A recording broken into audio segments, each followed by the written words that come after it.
I am Tomislav Crnkovic. I am the lead singer and rhythm guitar player. I also do all the technical side of stuff, and that's pretty much it.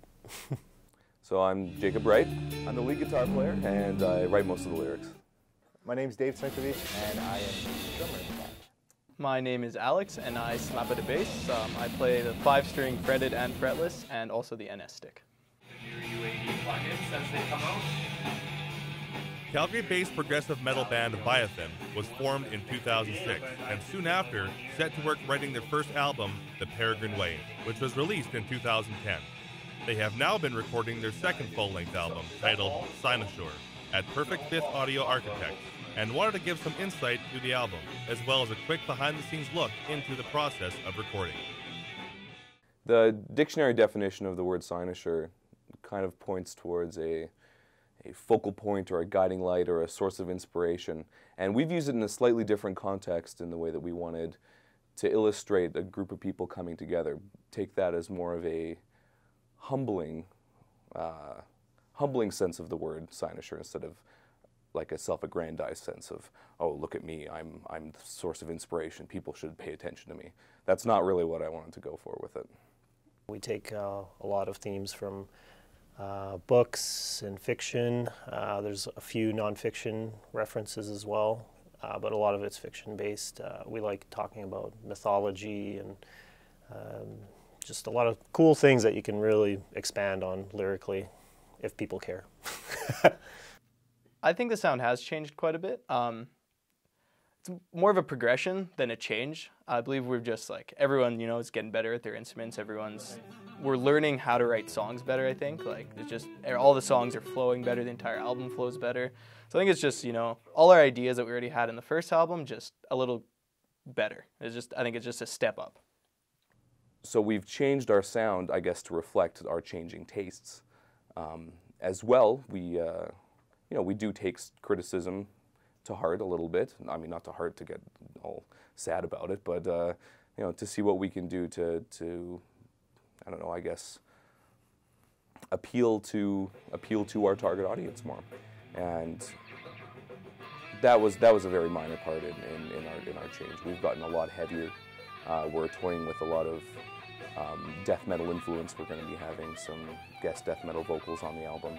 I'd say overall it's a lot more progressive, it's a lot darker, it's a lot more focused while still being experimental, as in the tangents, the progressive tangents we go on don't seem disjointed from the general theme of the song.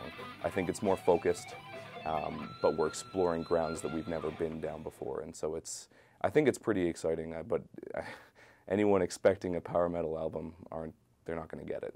I don't think in any sense of the word it's a power metal album. The difference between the two albums recording-wise is definitely the time frame that we've put ourselves in and having a sort of plan. The first album was not very well planned out. It started off with a demo, turned into a short EP. We were going to have a couple, 2-3 songs to release. We didn't have a singer at the time when we actually started, so it was sort of a way to get, actually we didn't have a bass player or a singer thought out, so we were going to use these songs to recruit people, and it just sort of snowballed after that into, yeah, we should just eventually have an album, and it just took forever. This time around, it's what you should be doing. You should have your songs written, you should plan when you want to release it, and do the best job that you can. So we've definitely condensed what we've done in the first album in a lot of, comparatively, yeah, it's going to take less time to do for sure. The band has entrusted the task of mixing and mastering the album to good friend and fellow musician, Sasha Laskow. Sasha gave some detail about the steps he takes when mixing and how that applies to Viathyn.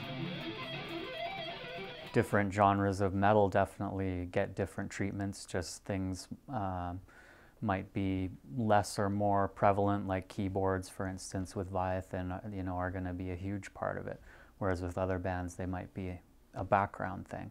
So that definitely changes how you approach it, but a lot of things conversely are approached the same way. I mean, everybody wants big drums and fat guitars and clear vocals, like there's universal things too. First creative step is usually just throw up all the faders just to hear all the tracks, basically see what I've got to work with, and just get an idea of what the song's about. And then when I really get into it, I'll start with drums. Drum tracks is where I actually start like shaping sounds and things like that. Yeah, I usually listen to the overall thing first, and then I'll start kind of zoning into different instruments, but it's not like a linear process. So you're always going back and forth between soloing things, and which is just listening to one thing, and listening to everything together. So it's kind of, you're always jumping back and forth between those.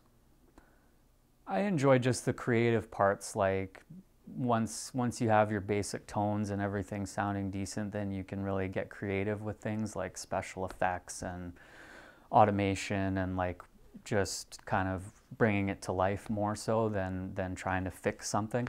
So I like that aspect the best. As Viathyn approaches the end of the recording of Cynosure, they're keeping their fans in mind, with the hopes that they will recognize the effort that Viathyn has put in to improve on the Peregrine Way, and will enjoy the album as much as the band has enjoyed making. Expectations for the second album, I'd say, I hope the fans get like an eargasm.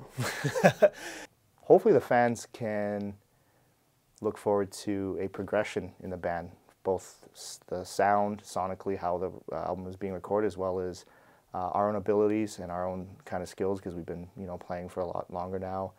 We've all kind of taken the time to learn our instruments a lot better. We've challenged ourselves with this album too, so we've done, faster parts, more technical parts, things like that. So that would probably be the biggest surprise, as well as wish, I can say, that the fans will hopefully look forward to for the new album.